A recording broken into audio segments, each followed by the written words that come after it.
Hello everyone, and welcome to TV Video Download. My name is Christian Taylor, and today I'll be sharing something a bit different than our usual program.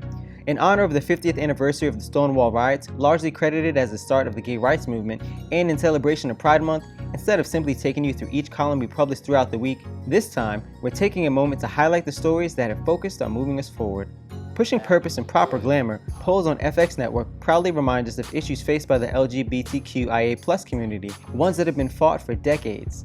While Ainsley Andrade's column focuses on preparing us for the new season, which has a new episode airing Tuesday at 10, he shares several reminders of how far things have come and still have to go when it comes to acceptance and equality. Thankfully, shows like Pose are helping to highlight these cold realities. Similar to the show, Pride Month itself is a celebration of life, love, and individuality, which is increasingly easier to participate in as brands begin showing support. However, not everyone gets involved for the right reasons. Raquel Zuzarte, one of our Advancing Diversity columnists, breaks down the importance of showcasing substance over superficiality, examining a few significant milestones of brands embracing pride, identifying how some use authentic care and others a commercialized perspective.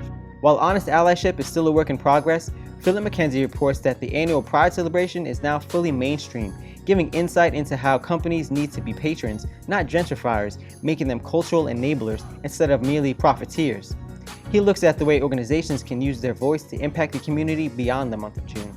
One group that knows how to do just that is YouTube. Having recently released their feature-length documentary State of Pride, considered an incredibly informative and eye-opening piece by critic Juan Ayala, he takes us through celebrations around the country, shedding light on the way they vary, some being accepted and appreciated, while others are opposed and protested. Along with comments from notable influencers to ordinary people, Juan shares what pride means to him and why we should all ask ourselves, what does pride mean to you?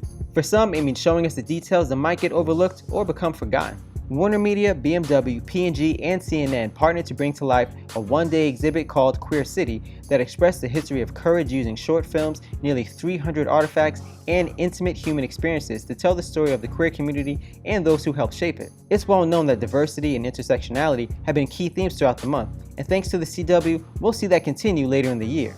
At least in some places. To give us some insight as to what we can expect to see on TV this fall, Steve Gillow introduced us to several new series. Starring as Kate Kane, aka Batwoman, actress Ruby Rose will don the cape to keep Gotham safe this October, which might not sound like news for Pride Month, but considering the show's lead is proudly lesbian, it's a form of progress that can't be overlooked, especially considering former renditions of the character. Another industry taking a stance is the automotive industry. Jim Motovalli, Media Village's auto marketing expert, happily reports that thanks to GayWheels.com, all major automakers doing business in the US now meet the minimum standard for classification as LGBT friendly by prohibiting discrimination because of gender identity and offering medical coverage for transgender employees.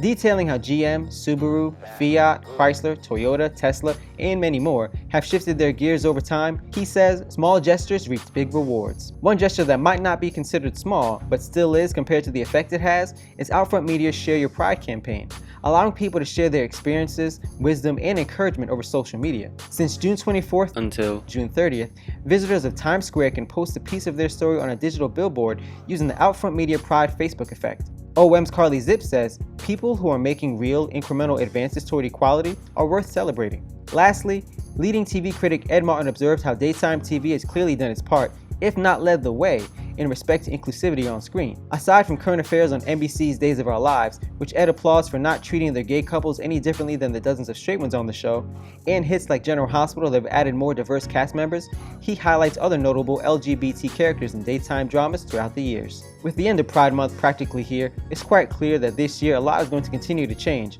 and with so many people and companies finally feeling proud, it might happen sooner than we think.